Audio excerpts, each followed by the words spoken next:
مساء الخير يا جماعة، واللايف ده عشان بس كم الاتصالات اللي جالي بخصوص إسلام طفل ليمون، فأنا حبيت يعني أوضح الموضوع جه إزاي. آه، هو بص، في حاجات ما كنتش عايز أتكلم فيها من الأول عشان ما يبقاش يعني في تجني على حد، لأن دايما أنا بحب أتكلم لما يبقى في يعني حقائق كاملة ومؤكدة. يمكن من اول يوم ناس كتير قالت لي ان جدته يعني علقوا على طريقتها او حاجه. انا ما حبيتش ساعتها اتكلم، وحتى وقتها اعتذرت. الست زعلت اني قلت كلمه هنجره فزعلت، يعني صلحت الكلام وقتها وقلت لها لا يا ستي، انا هفترض انك طبعا مربياه ومسؤول عنه وانه حفيدك وبتحبيه وكله، و... والامور بقالها من وقت الواقعه نفسها. واحنا انا جالي تبرعات بس مش كبيره، مش رقم كبير خالص عشان محدش برضه يفتكر يعني حاجه، ومحتفظ بالتبرعات دي عندي لغايه ما استقر على يعني وضع معين، لان انا ما ينفعش ادي الست فلوس في ايديها ولا الولد نفسه.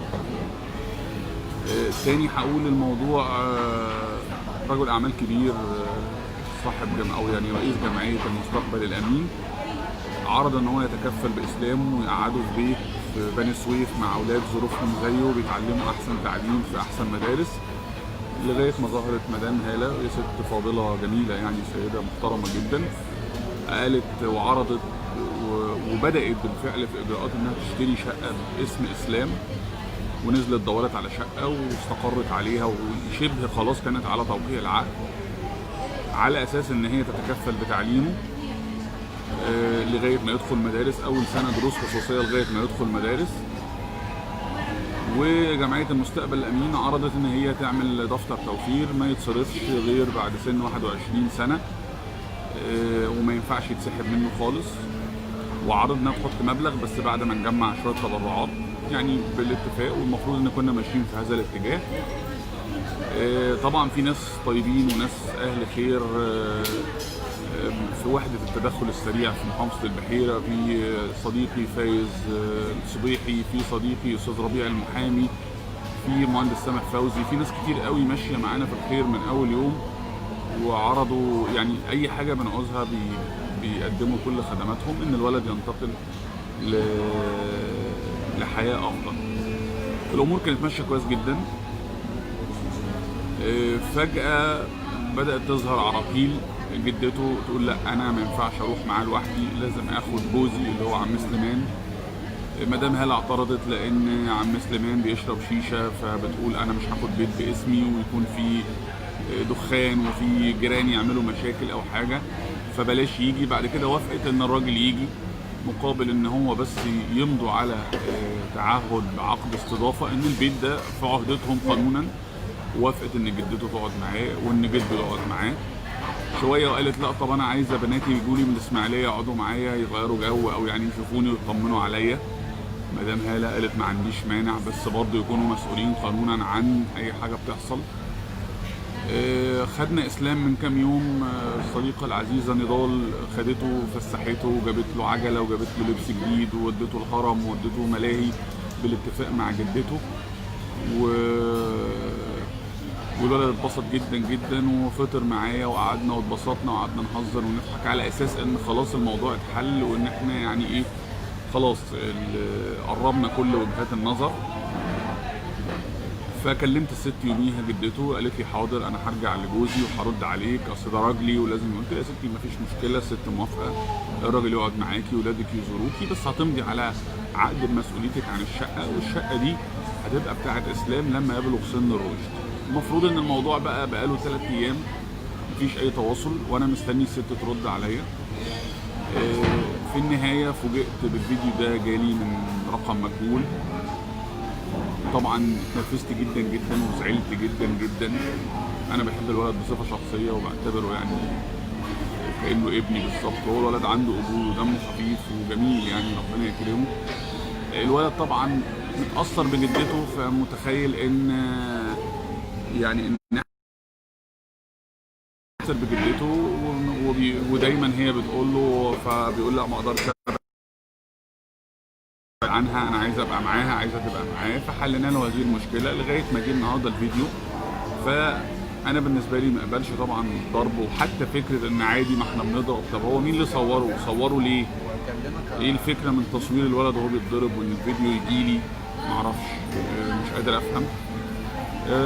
في الاخ المحترم الحاج مسعود اللي هو اخو جدته تواصل معايا وقال لي ابعتوا خدوا اسلام فورا لو انتوا قلقانين من حاجه، بس بلاش الست تتبهدل.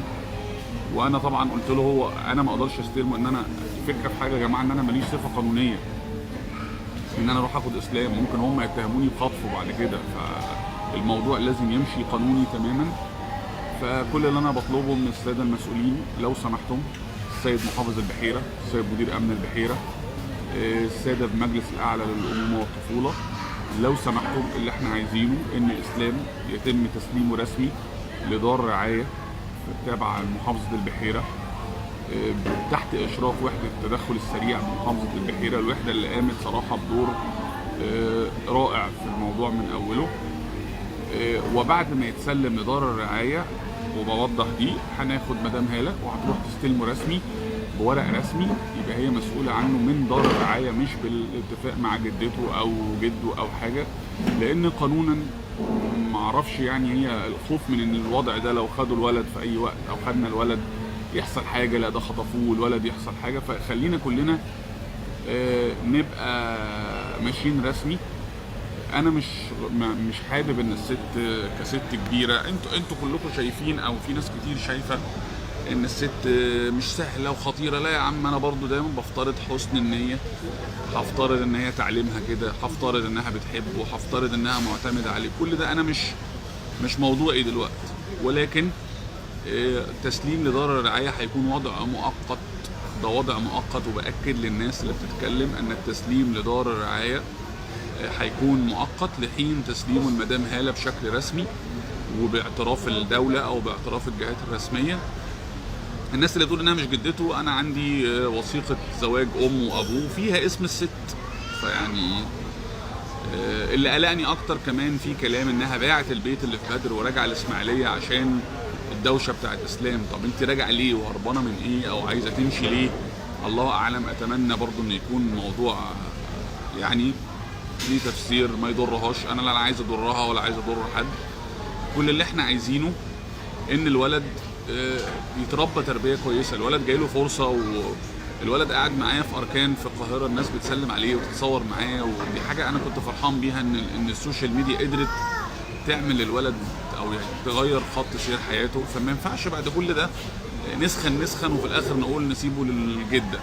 الجده برضو طلبت انه يفضل في مدرسه في بلدهم، بس ما اعتقدش يعني البيئه اللي هو فيها وبيع الليمون والتنطيط في الطريق الصحراوي هنا وهنا، ما اعتقدش ان هو هيلتزم في المدرسه قوي. فالحل الوحيد ان الولد يروح القاهره يعيش مع مدام هاله، وفي دار تانية، وفي سيده فاضله ثالثه، وفي صديق عزيز عمرو صديقي في السعوديه مستعد ياخده في اسكندريه. يعني حتى لو مدام هاله ما نفذتش، في بدائل اخرى تحسن مستقبل الولد، يلحق يخش تعليم، يلحق يخش جامعه، يتعلم حتى مهنه كمان يدويه مع الجامعه. يعني المهم عايزين نعمل منه مواطن صالح، مش طفل جاهل سريح بعد 10 سنين هيبقى ولا حاجه. تاني باكد، دار الرعايه يا جماعه مش اولا في دور رعايه دلوقتي رائعه، بس انا لن اقبل ان اسلام يفضل في دار رعايه، بس هي شكل قانوني قبل ما يتسلم لاي حد. ويا ريت الجهات الامنيه والرسميه تتحقق من فكره مسؤوليه جدته، هل هي الولي الشرعي او الوصي عليه قانونا، ولا الموضوع ما اعرفش في حاله امه، ندور على امه ونشوف ايه قصه امه الغريبه اللي مختفيه تماما دي. مش معقول امه ما ظهرتش خالص كده في كل اللي فات ده، برضه حاجه مريبه شويه، لازم نتاكد منها. وبس، واتمنى ان صوتي يوصل للساده المسؤولين. كلموني في ناس امناء شرطه راحوا لها البيت دلوقتي وعايزينها هي وجده. انا بشكر جهات الامن في محافظه البحيره وفي مركز بدر تحديدا على سرعه استجابتهم. بس الموضوع عايز لا انا مش معلش، الناس اللي بتعلق بفترض حسن النيه انها تضربه، لا مش قصدي. يعني في ناس يا جماعه بيربوا بالضرب، غلط طبعا، غلط فادح، بس يعني مش عايز نوصل الخيال بينا انها بتعذبه وبتكويه، لان الولاد بيحبها فعلا للامانه، الواحد يقول اللي يقول عليه.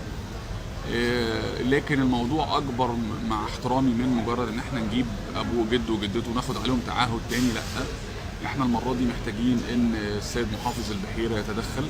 هو راجل محترم وراجل مهتم بالموضوع من اوله.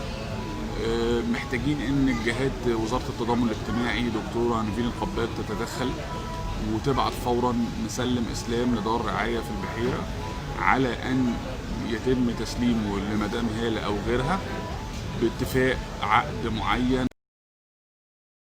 كتير هيتابعوه. حبيت بس اوضح الصوره قبل ما يحصل فيه اي تطورات، وان شاء الله اي تطورات هتلاقوني ببلغكم بيها وبواليكم بيها اول باول. والناس برضو اللي مستعده تتكفل باسلام مفيش مشكله، خلينا نحط اختيارات اول وتاني وتالت ورابع لغايه ما نختار الامثل ليه. طبعا الفيديو بشع وانا دمي محروق من ساعه ما شفته، لان انا بحب الولد جدا وانه يتضرب بشبشب على وشه والكلام ده غير مقبول اطلاقا. بس تصدقوا بقى ان انا ده مش يعني ده مضايقني، بس اللي هموت واعرفه وعندي فضول رهيب، اللي صوره وهو بيتضرب صوره ليه؟ وايه كان وجهه نظره؟ معرفش يعني. دي اللي نفسي جهات الامن تحقق منها. مين صور الولد وهو بيتضرب وصوره ليه؟ وكان عايز يوصل لايه؟ ليه الست عايزه تروح الاسماعيليه بسرعه؟ معرفش يعني. اسئله مش عايز افترض فيها سوء النيه، ولكن ما ينفعش اسيب اسلام ابدا ابدا، ولن اتخلى عنه ابدا ابدا. وزي ما قلت لكم في علامات ومحطات ربنا بيحطنا فيها لازم نبقى قدها. لما ربنا يخليك تقف بالصدفه، تقابل حاجه بالصدفه، او انت ماشي في شارع فحد يوقف، يعني في قدريات كده لازم نحترمها ونقف رجاله قوي فيها ونسد فيها. ما نقولش يا عم وانا مالي وانا ايه داخلي. لكن في نفس الوقت بقول لكم برضو انا ما اقدرش يعني في حدود للتحركات، ما اقدرش افرض نفسي وانا ماليش اي صفه رسميه. ممكن يعملوا الاقي نفسي متهم في قضيه خطف ان انا خطفته منهم او حاجه، فلازم الامور تمشي رسمي تماما تماما بدون الاذى لاي حد. كل اللي يهمنا مصلحه اسلام ومستقبل اسلام، وان شاء الله مش هسكت ومش هنسكت كلنا. يعني معلش هي بتبقى صعبه في الاول، بس باذن الله هنشوف اسلام في احسن صوره وزي ولادنا واحسن، وفي مدارس وفي نوادي وبيتعلم وبيلعب رياضه وتحسين مستقبل. اللي زي اسلام ده صدقوني عمل عظيم لو كنتم تعلمون يعني. لان انت بتاخد واحد على مفترق طرق، يخش شمال في سكه الشمال، والله اعلم ده لما يبقى شاب ممكن يروح في انهي سكه بطريقه التربيه دي. طفل ابوه في السجن وامه هربانه وجدته ممكن الله اعلم يعني ايه اللي بيحصل. فلازم نلحقه ونعدل مساره. الناس اللي بتقول عندكم حق فعلا، لازم اعرف مين اللي صوره. يعني مش هنسكت غير لما نعرف مين اللي صوره وصوره ليه. يعني بجد دي حاجه مريبه وغريبه جدا، مش لاقي لها اي تفسير. اللي بيصوره وهو بيتضرب، طب ما يحوش الضرب، طب ما يصورهوش. يعني مش قادر افهم النقطه دي سببها ايه. ولكن برضو تاني هرجع واقول ان القدر زي ما حط اسلام في طريقنا، برضو يمكن القدر خلى حد يصوره في الوضع ده ويوجع قلوبنا على اسلام كده، عشان نتدخل بقى المره دي بقوه ونشوف ايه اللي ورا الموضوع ده بالظبط، وننقذ اسلام ونحسن مستقبله.